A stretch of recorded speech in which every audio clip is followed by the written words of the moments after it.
All right, today we're going to be going into thinking long term in remote wilderness survival. So, in case you don't know, my name is Davin Sunvik with The Catch Today, and I was stuck in the woods for about 3 days on the end of a hunting trip. So, I'd already been out in the wilderness for quite a while, and then my truck got stuck as I was trying to drive home.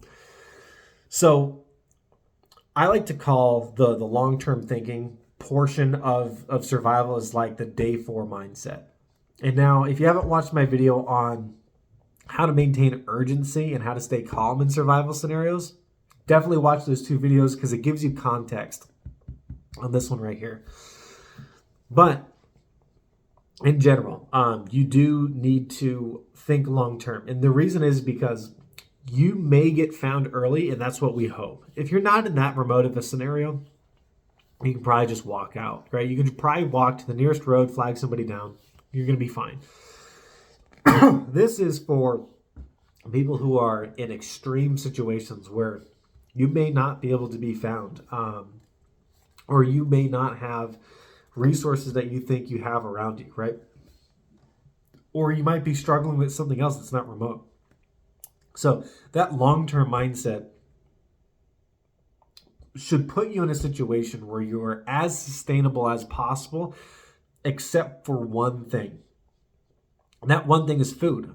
You can live without food for quite a while, but if you have everything else that is sustainable, and when I mean sustainable, I mean it's replaceable, right? All your water that you have is replaceable. All the firewood that you have is replaceable.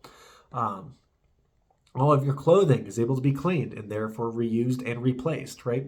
You're able to dry your clothing. You're able to build a shelter that can be reused. All of these things are replaceable, right? With nature's things that you can just find in the wild, right? So your first 3 days, shelter, right? Second day, if you're running out of water, you got to solve the water problem. So second day is water. I personally chose to use I had some water rations. So I chose to not make a system to boil water on the second day. And I chose to write some notes, put them out on the road so I could get found, right? That you may be able to call that like a day 4 activity or day 3 activity, but I had the resources. I used my resources and I invested it into those signs. And it was a good thing because I got found a day early because I did that. Day 3, if by day 3 you haven't solved the water problem, you got to solve the water problem. And if you have already solved it, that's when you start working on your signage, getting found, all those types of things. And if you have enough food to sustain yourself, just eat your food. I mean, don't eat it all in one day, but I mean, don't be like trying to ration your food for an entire month. I'm going to do that. Don't try to ration your water for an entire month, right? If you can get a river, right? You can build your shelter near a river and you can always be boiling water, then you're good, right? Obviously, you don't want to be in a flood zone or anything like that, but be reasonable. But if you can constantly get new water and new firewood and all that kind of stuff, you're sustainable, right? And then you battle one thing. It's way easier to focus on one thing at a time than it is to try to juggle a bunch of things, because that's what rationing is. If you're rationing everything, you're rationing your matches, you're rationing your clothing, you're rationing your water. Pretty much as soon as one of those balls that you're juggling drops, the clock starts ticking way faster on when you're dying, right? That's the unfortunate thing. So that's why you have to be thinking about your food, and not thinking about your food as in like hunting on day 2, but thinking about your food as in like, okay, once I get to day 4, how am I going to efficiently manage the rest of my food and secure food around me and just survive until I get found? That's what you should be thinking about. Now, there's a lot of people that may watch this video and argue, yeah, you could just walk out. You could, if you have a truck or vehicle, you could drive away.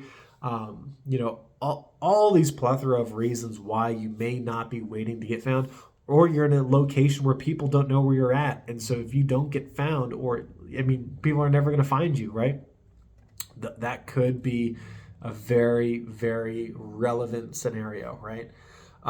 If that is the case, you may have a short-term goal to move your location to a place where you can get found or walk to civilization if you are truly that close. But I was like 100 miles away, and it was in really, really cold conditions. And I knew that there was a likelihood that I was going to get found within a week.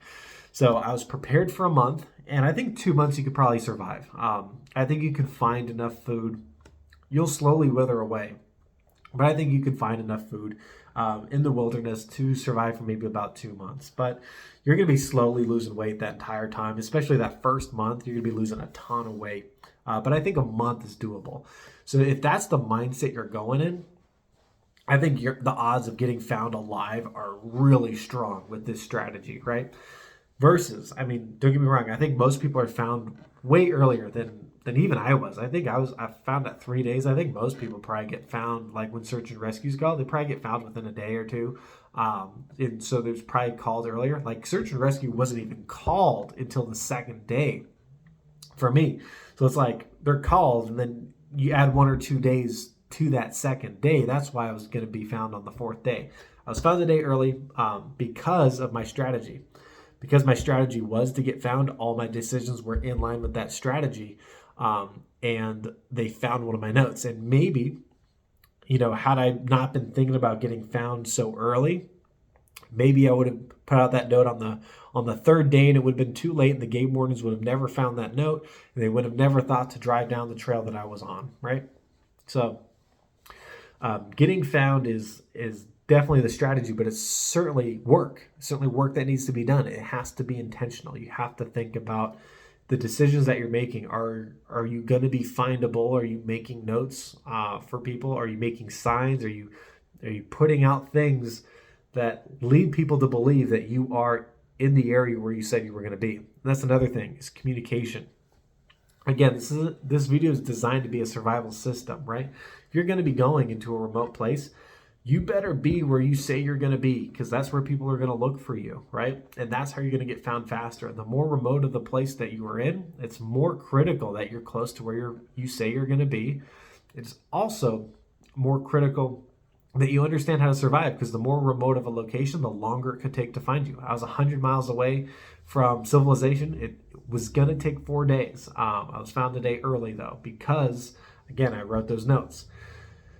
But 4 days is not that much time. That's why I call it the day 4 mindset, because if they didn't find me on day 4, like let's just say the search and rescue crew got stuck trying to find me, who are they going to find first? Be realistic, right? Part of this whole series is supposed to be like understanding realism, right? Like if people aren't going to find you, then you can't rely on the strategy of getting found, right? But if there's a reasonable expectation that people will find you, then that's the best way to do it. But if search and rescue got stuck trying to find me, they're going to go find search and rescue first, extract them, and then make a new plan to find me. They're not going to be able to search for me while they have men down, right? That they know where they're at. So that's the thing. Make your location known, right? You want to beat the starvation, right? You want to get found before you starve. So that is how you understand thinking long term. It will help you in the rest of your survival systems and maintaining your urgency when you're not trying to feed yourself on day 2. Okay, if you're worried about food on day 2, you got wrong priorities, right? So hopefully this makes sense. If you've got any questions or any comments or concerns, definitely give me some feedback below, because maybe I could clarify some things in future videos that would help people out more. And if you like this series and you think that you can learn something about survival, then definitely give our channel a like and a subscribe.